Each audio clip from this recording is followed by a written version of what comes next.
When a flight became a public spectacle, Barron Trump's unexpected ordeal. The loudspeaker crackled, announcing the final boarding call for a flight out of Dallas Love Field Airport. Near gate C-12, Barron Trump sat quietly, his tall frame folded into a chair that seemed too small for him. At 17, he was used to public scrutiny, though he preferred to stay unnoticed. Dressed in a casual hoodie and sneakers, he scrolled through his phone, hoping to blend in among the travelers rushing to make their flights. But today, the peace he sought was about to be shattered. A gate agent approached, an older man with sharp features and an impatient air. His eyes locked on Barron, seated in the priority boarding area. Something about the teenager's quiet demeanor seemed to irk him. "Excuse me, young man," the agent said, his voice cutting through the terminal's chatter. "Are you sure you're in the right boarding group?" Barron glanced up, startled but composed. "Yes, I am. I have a first-class ticket," he replied, his tone steady and polite.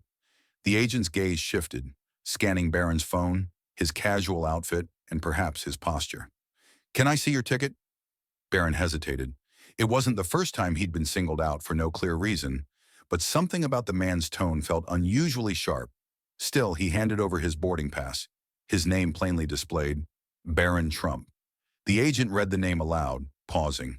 His expression changed, but instead of softening, his attitude grew colder.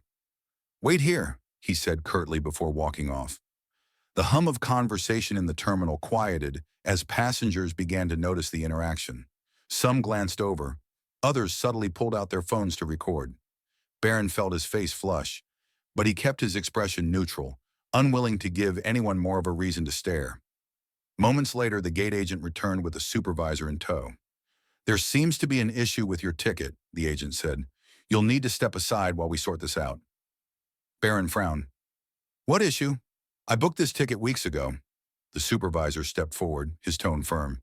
"We're handling it, sir. Please move away from the gate." Reluctantly, Barron complied, leaning against a nearby column.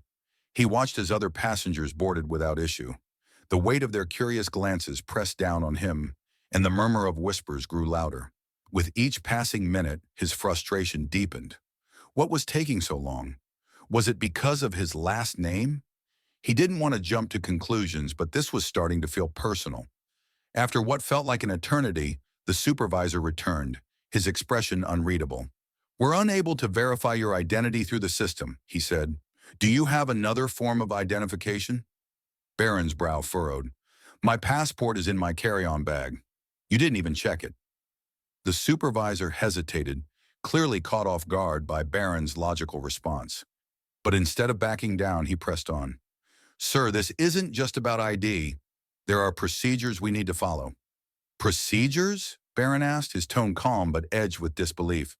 "I've flown through this airport dozens of times without an issue." The gate agent interjected. "We've had some irregularities lately. You're not being singled out." But the look in his eyes told a different story, and Barron wasn't buying it. Neither were a few passengers nearby. A woman holding a toddler on her hip finally spoke up. "What's the problem? He's just a kid with a ticket. Let him board." The supervisor ignored her, turning back to Barron. "You'll need to wait here while we conduct a further review. If you don't comply, we'll have to escalate the matter." "Escalate," Barron repeated, his patience wearing thin. "What exactly are you escalating? I've done nothing wrong." As if on cue, two airport security officers appeared, their presence drawing even more attention. Phones were now out in full force, capturing every moment. "Sir, please come with us," one of the officers said in a measured tone. "We just need to ask you a few questions." Barron exhaled, grabbing his carry-on bag. His jaw tightened, but he didn't argue. "Fine." He followed the officers into a small, sterile room near the gate, leaving behind the buzz of whispers and the flashing of phone cameras. Inside, the air felt heavier, colder. One officer gestured for him to sit at a table, while the other flipped through his passport. Barron sat in silence, his mind racing. He wasn't angry, yet. Mostly he was incredulous. How had a routine flight turned into this? "This is absurd," Barron muttered under his breath, shaking his head in frustration. One of the officers glanced up, his voice measured yet unconvincing. "We're just following protocol, son." That word protocol was beginning to sound like a catch-all excuse, a thin veil for something far less innocent. The longer they questioned him, the more Barron felt the weight of an unspoken prejudice. Something deeper was at play here, though he couldn't put his finger on it. What Barron didn't know, however, was that someone else was already on their way, and they were not happy. In the back seat of a sleek black SUV weaving through Dallas traffic, Melania Trump sat poised, her phone clutched in her hand. What had started as a quiet plan to surprise her son after his flight was now a frantic race to the airport. A flood of text messages and social media alerts buzzed on her screen, each one making her expression harden. One message stopped her cold. "Something's happening with Barron at the airport. People are posting videos." Her fingers moved swiftly, pulling up a short clip. The video showed Barron standing at the gate, surrounded by security, his expression stoic as he was led away. She played it twice, her jaw tightening with each viewing. "Driver, please hurry," she said, her voice cool but unyielding. Meanwhile, back in the small, sterile airport room, Barron sat alone. The officers had stepped out, claiming they were verifying his credentials, leaving him to stew in silence. His fingers tapped absent-mindedly on the table, a rhythm he didn't even realize he was making. When the door finally opened, the same supervisor from earlier walked in. "We're still working on clearing this up," he said, avoiding eye contact. "It shouldn't be much longer." Barron raised an eyebrow, his tone sharp. "How much longer?" "You've had all my information for almost an hour." The supervisor mumbled something about procedures before awkwardly retreating, leaving Barron alone once more. Frustrated, he ran a hand through his hair. This wasn't just about a ticket or identification anymore. It felt personal. Outside the terminal, Melania's SUV pulled up to the curb. She stepped out with an air of purpose, her understated outfit doing nothing to dim her commanding presence. Heads turned as she strode into the airport, her heels clicking with precision against the polished floor. People instinctively moved aside. Spotting a nearby airline employee, she asked, "Where is my son?" The employee blinked, clearly startled.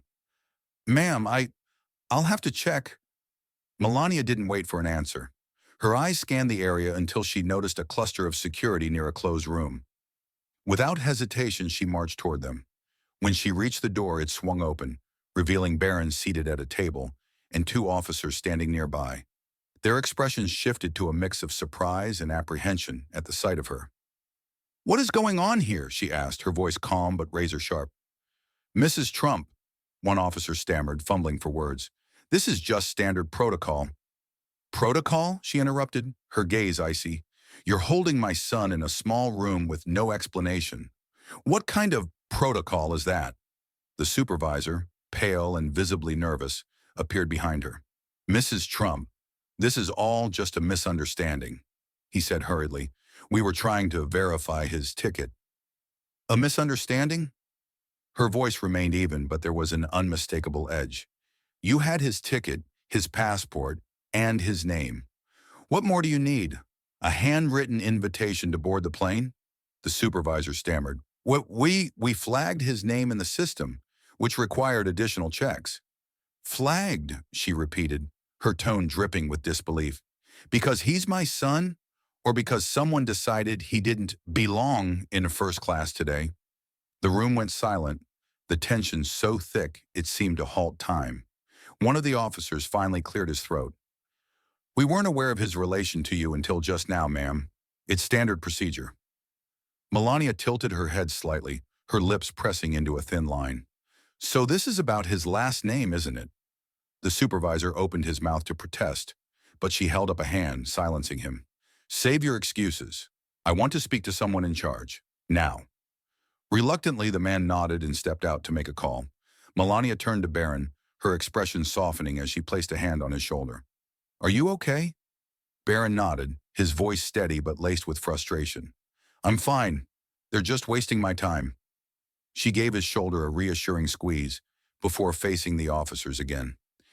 "Let me make something clear," she began, her voice firm and deliberate. "You've humiliated my son in front of dozens of people.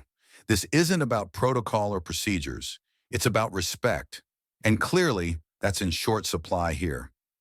The officers shifted uncomfortably, the weight of her words cutting through the room like a blade. Moments later, the supervisor returned with a higher-ranking airport official. The official extended a hand, which Melania ignored. "I understand there's been a misunderstanding," he began cautiously. "We'll review the situation." "Review it," Melania interrupted, her tone unwavering. "And while you're at it, pull up the footage from the gate." The official hesitated but eventually nodded, instructing someone to bring a laptop. When the footage was finally played, it showed Barron sitting quietly before being approached and questioned. The unnecessary escalation unfolded on screen, and the room watched in silence. Melania's expression remained unreadable. When it ended, she turned to the supervisor. "You owe my son a public apology." "Of course," the man stammered, visibly shaken. But she wasn't done. "And you owe it to every passenger out there who saw this unfold."